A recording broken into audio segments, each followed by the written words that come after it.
உடனே அதுக்கப்புறம் என்ன ஆகும் அப்படின்னா சரி சொல்லிட்டு உடனே வந்து ஒரு நாள் அவங்க அப்பா அம்மா 2 பேர்த்தையுமே உடம்பு சரியாமல் இருக்குமா. உடனே சரி சொல்லிட்டு யாத்திரா தான் போகிற மாதிரி இருக்குமா. யாத்திரா அது வரைக்கும் யாசகம் செய்ய போனதே கிடையாதான். அப்படியே போயிட்டே இருப்பாங்களாம்.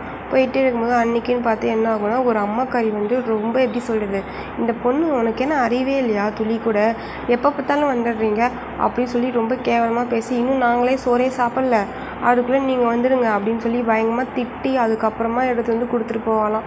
இந்த பொண்ணுக்கு ரொம்ப தாங்கவே முடியாது. அன்றைக்கி ரொம்ப ரொம்ப அழுதுருப்பாராம் அந்த பொண்ணு. ஐயோ இப்படி சாப்பாட்டுக்கு போய் இப்படி சொல்லிட்டாங்க அப்படி சொல்லி அழுதுகிட்டே அந்த அரிசியை எடுத்துகிட்டு போய் சரி நம்ம என்ன பண்ணுறது அப்படி சொல்லிட்டு எடுத்துகிட்டு போகலாம்.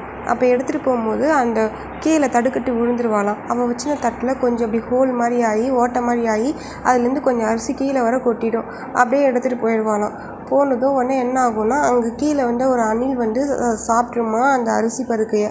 சாப்பிட்டதும் உடனே அதோடய வால் அப்படியே கோல்டாக மாறிடுமா.